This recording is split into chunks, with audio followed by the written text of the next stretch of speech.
Okay, and welcome back.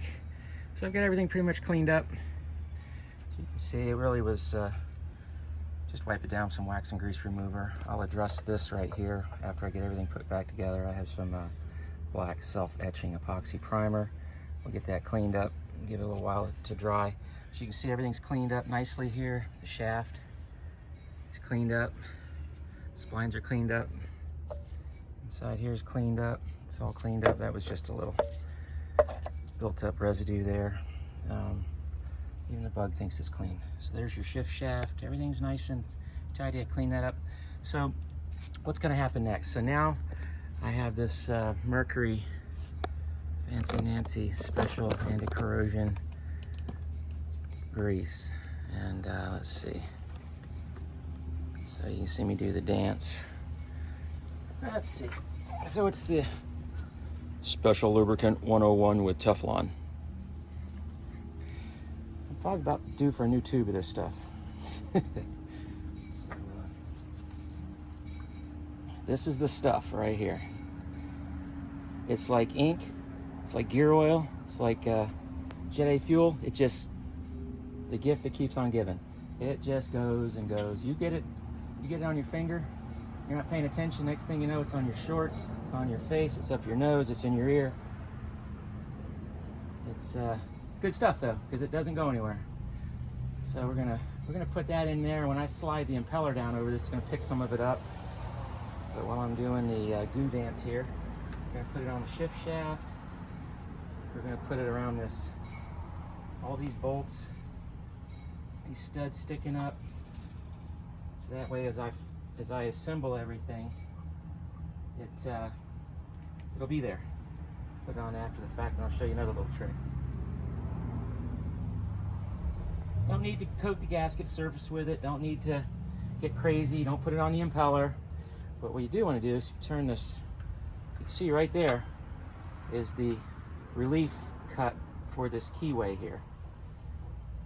So what we're going to do is we're going to take a little bit of this and we're going to put it on the back of that, and it's going to act like glue, and it's going to hold that thing right there.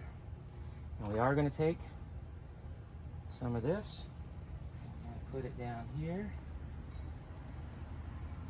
We don't want our impeller, even though there are two different metals, we don't want them corroding or seizing together, because they are different metals. And there's this thing called galvanic corrosion. We won't get into all that stuff. Okay, so there it is. We'll do that. I'll clean this off a little bit. All right. So let me get the impeller. Let me get this glove off.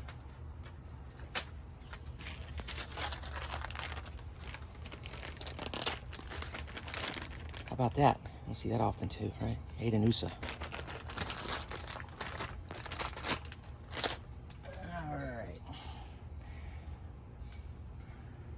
All right. Water pressure, but not as much water pressure as this water pressure.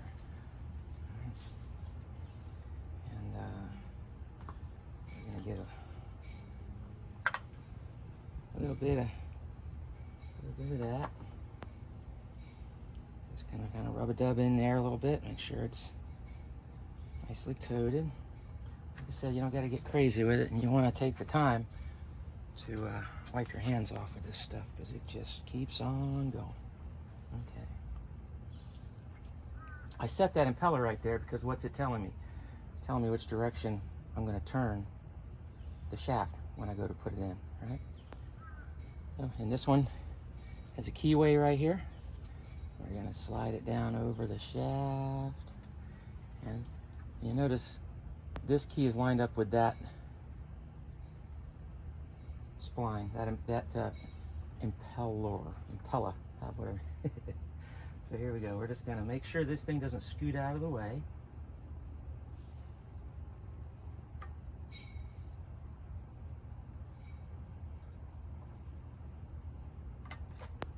Oh. There you go. All right, that's on there. All right. There you got it. Okay. Now what we're going to do is I'm going to take a little petroleum jelly. I'm going to lubricate the inside of here and there. I'm not going to use this stuff, all right? I'm going to use a petroleum jelly that is water displaceable, so when this thing cranks up, it'll just flush itself out, but it's not going to allow it to run dry during the break-in period, okay?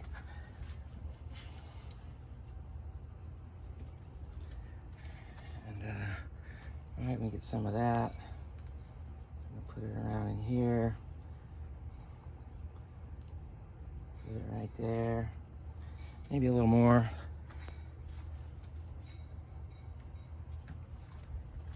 All right. Some of my buddies know what this is. Okay.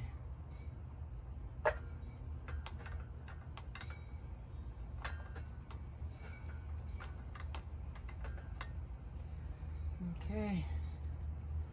So now, as we take this and slide it back down over that, we're going to turn the shaft. I'm just going to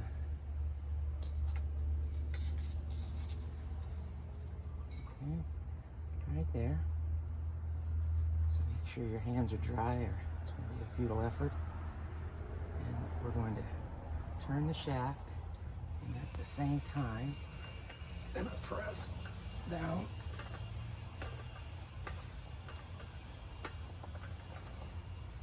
There you got it. All right, so there we go. As you can, I don't know if you can see that, but that would be a good indication. Is if you look, you wanted to check your work, you got interrupted, you're texting, talking to somebody, walks up at the last second. Oh man, which way? Did I put that in the right way? Oh man, do I really want to take that back off? Right? So if you look at the direction of the propeller, right, it turns that way. The same direction I turned the shaft. Right? That's that. Okay, washer. Oh, I think there must have been a Chrysler engineer that got fired from Chrysler and went to work for Mercury designing the impeller. Really, 3 different size bolts, right? We need to get the guy that used to work for Toyota or Honda or Nissan. You know, take the whole car apart with a 10mm wrench. All right, so we have 1/2 inch, 7/16, 5/16. All right, so anyway, I'll tighten those down.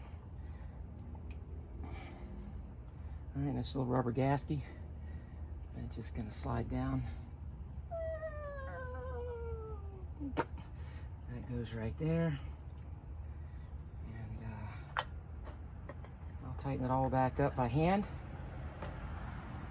All you guys using Milwaukee's and cordless drivers, and don't do that. All right, don't be that guy.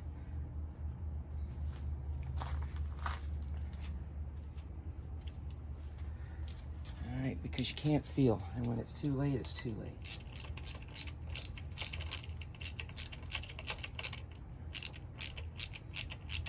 Do you need a torque wrench here? Yeah, there's probably a torque spec for it.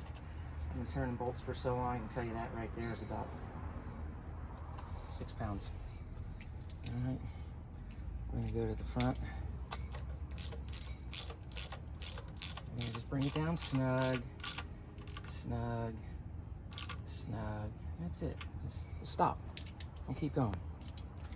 All right, 7/16. Snug. And you go around the horn one more time. You don't keep going until the housing splits or cracks, or you bind it up. Just, it doesn't need to be that way. All right? Just you know when to stop. Common sense tells you to stop. All right. That's why you use quarter drive, right?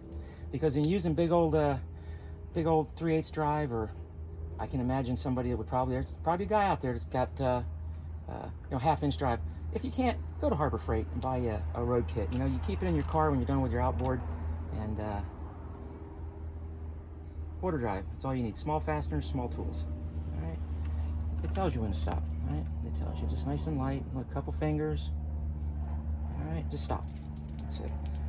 Because there's nothing, one of my peeves, I come behind somebody that has worked on something, and they put the, I know when they put the, everybody's got the Milwaukees. It looks cool in the videos, and taking stuff apart's one thing. Break a couple fasteners with your electric drive, and then spend the next 3 hours with extracting tools trying to take a fastener apart, whereas if you'd done it by hand, you could tell that it wasn't going to come out, and you could have used a little technique to remove the fastener and some penetrant, and you wouldn't be spending the next 2 hours. All right, so it's done. That's it. Okay, I'm going to save you the time. I'm going to address this and this, and I'll bring you back when I'm grunting and groaning and sliding it back up in there. It's going to go up in there pretty quick, you'll see, and you'll see how the tip pails. I am going to, I always put a coat of this lubricant on the shaft. It acts as a preservative, so you don't get crud and buildup on here. That's why it cleans up. I just took a rag with some solvent, and I just went, and it came out perfectly clean. Didn't have to take a tool to it or anything. I did use a wire wheel and clean up that bolt right there, and it'll look like that the next time I pull it out. And there you have it, okay? So I'll bring you back in the installation part. See you in the next one.